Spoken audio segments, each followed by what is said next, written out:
Chers amis, bonjour. Aujourd'hui, je me la pète parce que j'ai mis mon beau chemisier, que c'est moi qui l'ai fait. On appelle ça se la péter, en fait. Bon, sérieux ce matin. Elon Musk rachète Twitter. J'ai pas encore bossé sur le sujet, donc il fallait bien que ça vienne à un moment. Hein. Bon. Entre gens pétés de thunes, décidément, on achète un réseau social, comme moi je vais acheter 3 rouleaux de PQ chez Lidl, et moi je vous le dis, c'est vraiment trop injuste. Il y a quelques années à présent, Twitter décidait, et ils ont eu raison, de bannir un certain Donald Trump alors qu'il était à 10 jours de la fin de son mandat présidentiel. Certains, sur le principe, s'en étaient insurgés, pas moi. La raison en est fort simple. C'est précisément pour cause de vide juridique abyssal que Donald Trump avait été élu, avec en sous-main, comme il le faisait et le ferait encore, un certain Vladimir Poutine qu'il avait été élu. En ce sens, même si Twitter à lui seul ne représente pas les réseaux sociaux, objectivement, voir l'un des principaux responsables de son élection prédisposé à ce qu'il ait été battu par Joe Biden et donc évincé du pouvoir, m'avait semblé rétablir une forme d'équilibre parfaitement salutaire. Au sujet des réseaux sociaux, eh bien parlons-en. Il a créé le sien, et comme je l'avais envisagé, c'est un énorme flop, et pour cause. L'authenticité et la vérité pour Trump et tous ceux qui le soutiennent, c'est aussi inenvisageable que d'attendre d'eux qu'ils écoutent certains qui ne pensent pas comme eux et respectent leur point de vue. Ces gens-là ne connaissent que mensonges et manipulations. Alors, un réseau social basé sur l'authenticité, je crois que j'ai rarement autant ri. J'ai écrit un livre sur les GAFAM qui s'appelle GAFAM, crevettes et pêche à pied. Je cherche un éditeur. Je risque pas de le trouver parce que je trouve pas le temps de faire les démarches pour le faire, mais ça va venir. Hein. On ne s'inquiète pas, ça va venir.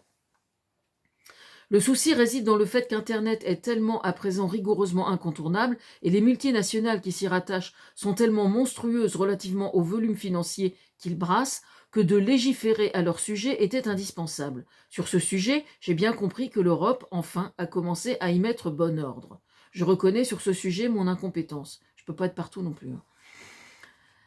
J'ai bien saisi par contre que les principaux GAFAM investissent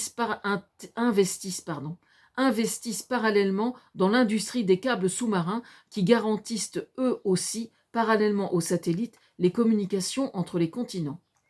Pour ce qui concerne le problème de la modération sur les réseaux sociaux, la situation telle que je l'ai décrite dans mon ouvrage ne semble pas avoir évolué en ce qui concerne celle qui ne peut être faite que par des humains. Nous sommes donc toujours dans une forme d'esclavage moderne dans les pays où le droit humain est le plus méprisé, précisément dans le cas, en ce qui concerne ce sujet-là, les Philippines.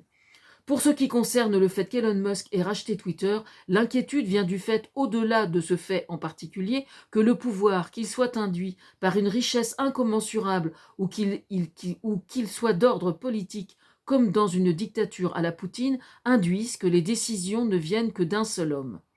Parce que nul jamais, et plus encore dans le cas d'un pouvoir toujours à coquiner et induit par la richesse personnelle, n'est à l'abri de la maladie mentale, qu'elle soit passagère ou qu'elle soit permanente. Nous avons un cas criant, malheureusement, avec Poutine aujourd'hui. C'est en ce sens, évidemment, que cette décision me semble effectivement inquiétante. Il prétend à présent qu'il est parfaitement disposé à restituer son compte à Donald Trump. Je pense que c'est un coup de bluff pour se faire mousser, comme on dit.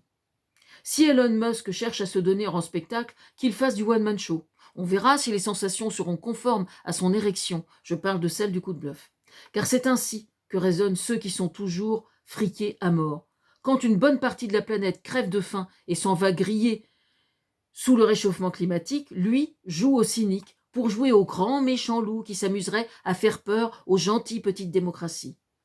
Ce que ça m'inspire, que la richesse, dans une telle proportion, rend complètement cinglé.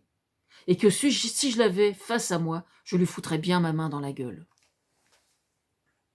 Oui, c'est pas consensuel, je sais, mais c'est pas mon rôle non plus d'être consensuel, quelquefois.